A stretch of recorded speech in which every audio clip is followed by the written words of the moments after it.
Hello everyone, welcome to let's crack. आज की video में हम बात करेंगे हिमाचल प्रदेश कंप्यूटर ऑपरेटर के mock test 8th mock test के बारे में। आई होप इससे पीछे जितने भी आप लोगों के मॉक टेस्ट हो चुके हैं आप लोगों ने देख लिए हों। और हमारी ये क्लास जो होती है वो डेली 8 बजे होती है, तो आप लोग इस एग्ज़ाम से रिगार्डिंग कुछ भी इन्फॉर्मेशन के लिए मुझे व्हाट्सएप कर सकते हैं 8350947171 के ऊपर। और साथ में कहना चाहूँगा कि अगर आप लोग JOIT प्लस कंप्यूटर ऑपरेटर का एक रिकॉर्डेड बैच लेना चाहते हैं तो वो भी आप ले सकते हैं, जो आपको लेट्स क्रैक प्रोवाइड करवाता है। तो स्टार्ट करेंगे आज की class. The first question is what is the technology used to read pencil और pen marks on multi choice answer sheet called. तो यहाँ पे नॉर्मल सी बात आप लोगों से कही गई है कि जैसे आप लोगों के मल्टी चॉइस क्वेश्चन होते हैं, बहु विकल्प जिन्हें आप लोग कहते हैं, जो आपकी उत्तर पुस्तिका होती है जिसे आप आंसर शीट कहते हैं, उसके ऊपर जो भी आप लोगों ने पेन और पेंसिल के द्वारा लिखा होता है उस निशान को पढ़ने के लिए किसका प्रयोग किया जाता है? तो ये आप लोगों का राइट आंसर रहेगा OMR। OMR आप लोगों की फुल फॉर्म रहती है ऑप्टिकल मार्क रिकॉग्निशन, जो आप लोगों का यूज किया जाता है टू रीड पेन और पेंसिल, जो मार्क्स करते हैं आप लोग MCQ OMR शीट्स के ऊपर, ठीक है, आंसर शीट के ऊपर। सेकंड क्वेश्चन है आपका, which among the following is a language used in computer that is very similar to the language of human and easy to understand.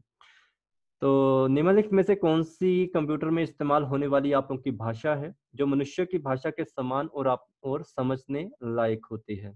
तो हम इसके ऊपर पहले भी बात कर चुके हैं, जो आप लोगों की हाई लेवल लैंग्वेज होती है।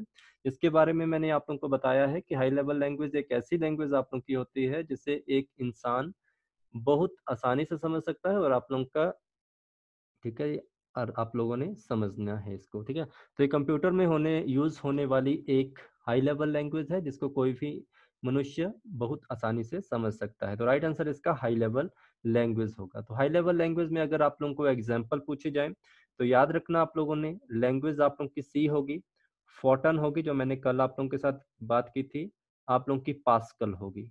ये सारी लैंग्वेज जो आप लोगों की होती हैं ये आप लोगों की समझी जा सकती हैं, ठीक है, उनके लिए हम हाई लेवल लैंग्वेज का यूज करते हैं। नेक्स्ट है आप लोगों का third question, if you wish to extend the length of the network without having the signal degrade you would use a, ठीक है। तो यदि आप सिग्नल नीचा किए बिना नेटवर्क की लंबाई का विस्तार करना चाहते हैं तो आप इनमें से किसका यूज करेंगे? तो अगर आप लोग चाहते हैं कि आप लोगों का जो सिग्नल है उसको बिना आप लोग किसी तरह की कोई ऊपर या नीचे, उसके एक लेवल होता है, एक अप का होता है, एक डाउन का होता है, ठीक है, उसको अगर आप चेंज किए बगैर ही उसकी लेंथ को आप ये चेक करना चाहते हैं, ठीक है, उसकी लंबाई को चेक करना चाहते हैं, तो आप किसका यूज करके कर सकते हैं? तो राइट आंसर आप लोगों का रिपीटर आएगा। रिपीटर आप लोगों का एक तरह का इलेक्ट्रॉनिक डिवाइस होता है, ये रिसीव करता है आप लोगों के सिग्नल को, फिर इसको क्या करेगा, वो रीट्रांसमिट करता है हाई लेवल और हाई पावर में, ठीक है, जिसके द्वारा आप लोगों का सिग्नल होता है उसकी जो भी लॉन्गर, जितना भी उसने लॉन्गर डिस्टेंस कवर किया होता है उस चीज को ये क्या करता है, मेजर कर देता है without any changes. Fourth question है आप लोगों का, graphical pictures that represent an object like file folder etcetera. तो जल्दी से इसका आंसर देना है आप लोगों ने। बात की गई है यहाँ पे ग्राफिकल पिक्चर्स की, जो किसी वस्तु जैसे कोई फाइल हो, फोल्डर हो आदि को रिप्रेजेंट करता हो या आप लोगों का प्रतिनिधित्व करता हो। तो क्या होते हैं आप लोगों के? तो आप लोग जानते हैं जो आप लोगों के डेस्कटॉप के ऊपर जो आइकन्स बने होते हैं ये आप लोगों के ग्राफिकल पिक्चर्स के रूप में होते हैं, जो कि रिप्रेजेंट किया करते हैं इस चीज को, ठीक है, ऑब्जेक्ट को रिप्रेजेंट करते हैं। फिफ्थ क्वेश्चन आप लोगों ने समझना है, which of the following hardware or software designed to guard against unauthorized access to a computer network।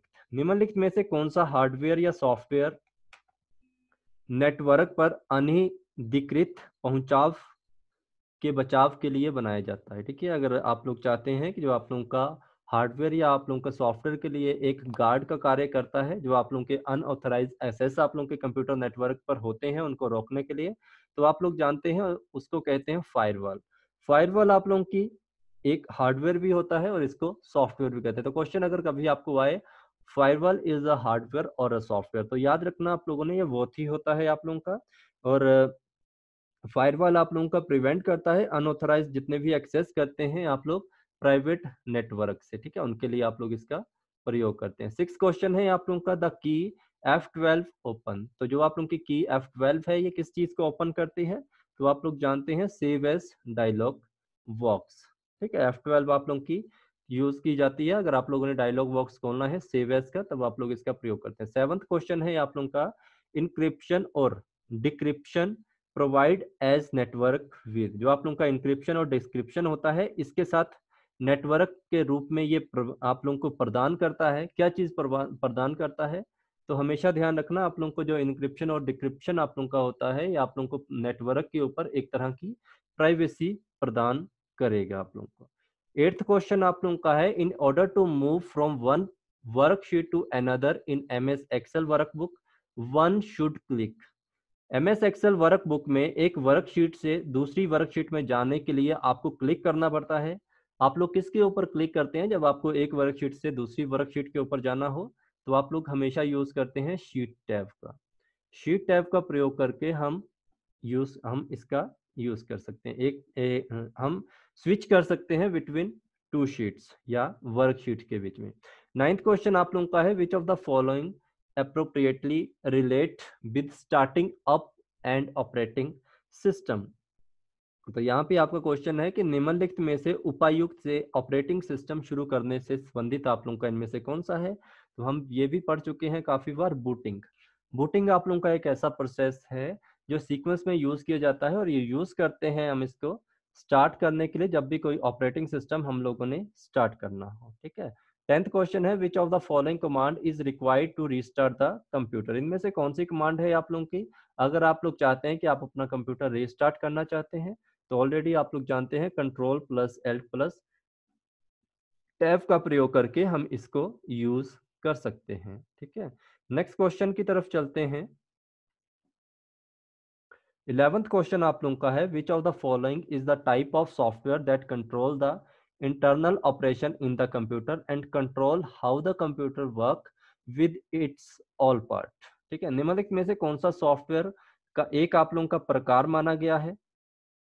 ठीक है, जो आपके कंप्यूटर के आंतरिक संचालन जो आपका इंटरनल ऑपरेशन होता है उसको नियंत्रित करता है और साथ में कंप्यूटर के अन्य हिस्सों में भी काम करता है। तो कौन सा होता है आप लोगों का? तो ये ऑलरेडी पढ़ चुके हैं आप लोग। ऑपरेटिंग सिस्टम आप लोगों का एक ऐसा सॉफ्टवेयर होता है, आप लोगों का एक प्रोग्राम भी कह सकते हो और आप इसको सॉफ्टवेयर भी कह सकते हो। ये मैनेज करता है और कोऑर्डिनेट करता है फंक्शन जितने भी आप लोगों के कंपोनेंट होते हैं कंप्यूटर के। ठीक है, ये आप लोगों का एक्ट करता है interface between the user and hardware of computer. तो याद रखना आप लोगों ने कि जो आप लोगों का ऑपरेटिंग सिस्टम होता है ये इंटरफेस करता है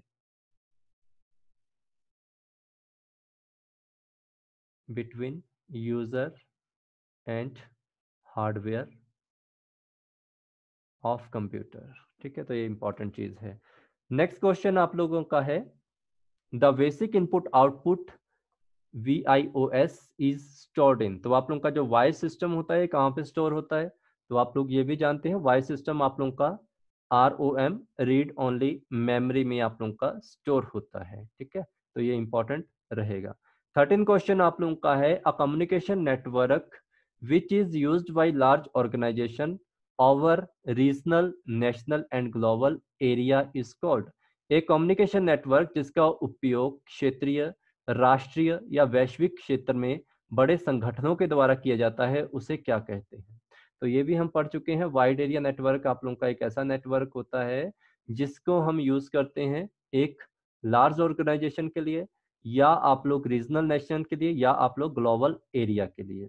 4th क्वेश्चन है आप लोगों का, in second generation which of the primary memory was used to store data. तो इनमें से आप लोगों का क्वेश्चन है सेकंड जनरेशन का पूछा गया है जो आप लोगों का डेटा को स्टोर करने के लिए किस प्रकार की प्राइमरी मेमोरी का यूज करते थे? तो आप लोग जानते हैं मैग्नेटिक कोर का प्रयोग किया जाता है आप लोगों का। ठीक है, 15 क्वेश्चन है आप लोगों का, a prescribed set of well defined instruction for solving mathematical problem is called. ठीक है, जो भी आप लोगों के मैथमेटिकल प्रॉब्लम्स होते हैं उनको हल करने के लिए अच्छी तरह से परिभाषित निर्देशों का एक निर्धारित सेट है जो क्या कहलाता है आप लोगों का? तो ये आप लोग समझ चुके होंगे, एल्गोरिदम। एल्गोरिदम आप लोगों का step by step set of instruction set of program आप लोगों के होते हैं उनको परफॉर्म करता है। तो याद रखना आप लोगों ने, जो आप लोगों का एल्गोरिदम होता है ये आप लोगों का स्टेप बाय स्टेप जो आप लोगों के सेट ऑफ ऑपरेशंस होते हैं उनको परफॉर्म करता है। ठीक है, ये ध्यान रखेंगे आप लोग। 16 क्वेश्चन है आप लोगों का। The CPU also called the when talking about PCs does the worst majority of the processing for a computer is called. तो इस चीज का आप लोग ध्यान रखेंगे कि ये कौन सा होगा। क्वेश्चन है आपका, the CPU also called the dash when talking about PCs does the worst majority of the processing of a computer. CPU जिसे डैश कहते हैं, जब पीसी के बारे में इसकी हम बात करते हैं तो कंप्यूटर के लिए सबसे ज्यादा ये इसकी प्रोसेसिंग करता है किस चीज से, तो याद रखना आप लोगों ने माइक्रो प्रोसेसर से। ठीक है, माइक्रो प्रोसेसर से इसकी प्रोसेसिंग होती है। 7th क्वेश्चन आप लोगों का है, to delete the selected item permanently which of the following shortcut key combination should be use. तो सिलेक्टेड आइटम को स्थायी रूप से हटाने के लिए निम्नलिखित में से किस शॉर्टकट की का के कॉम्बिनेशन का हम प्रयोग किया जाना चाहिए हमारे द्वारा। तो याद रखना आप लोगों ने शिफ्ट प्लस डिलीट की का। ओके, नेक्स्ट है आप लोगों का, the dash operation perform a set union of two similarly structure table. तो क्या आएगा आप लोगों का, तो आप लोगों ने इसका भी ध्यान रखना है। ऑपरेशन जो आप लोगों के दो सिमिलरली स्ट्रक्चर टेबल के सेट को मिलाता है उसे हम क्या कहते हैं, उसे कहते हैं हम यूनियन। राइट आंसर आप लोगों का यूनियन आएगा। 9th क्वेश्चन आप लोगों का है, what convert high level language into machine language. तो हाई लेवल लैंग्वेज को मशीन लैंग्वेज में कौन रूपांतरित करता है, तो ये आप लोगों का कंपाइलर। कंपाइलर आप लोगों का यूज किया जाता है हाई लेवल लैंग्वेज से मशीन लैंग्वेज को कन्वर्ट करने के लिए। 20 क्वेश्चन आप लोगों का है यहाँ पे, the dash the menu contain the operation the dash menu contain the options to add symbol in a word document. तो इस मेनू में वर्ड डॉक्यूमेंट में जो आपके सिंबल्स होते हैं उनको जोड़ने का ऑप्शन आपका किस में रहता है, तो वो भी आप लोगों को पता है, इंसर्ट के द्वारा ही आप लोग इन सब का प्रयोग करते हैं। इंसर्ट मेनू आप लोगों का एमएस वर्ड में कंटेन करता है सिंबल ऑप्शन को और अलाउ करता है इन सिंबल्स को आप लोगों के डॉक्यूमेंट में इंसर्ट करने के लिए। तो आप लोगों के ये क्वेश्चन थे कुछ इंपॉर्टेंट। तो किसी तरह की जानकारी चाहिए एग्जाम से रिगार्डिंग, या आप लोग चाहते हैं कि आप लोगों को रिकॉर्डेड बैच मिल जाए, तो आप लोग प्लीज मुझे व्हाट्सएप कर सकते हैं इस नंबर पे। थैंक यू सो मच, मिलते हैं नेक्स्ट वीडियो में। Good night to all of you.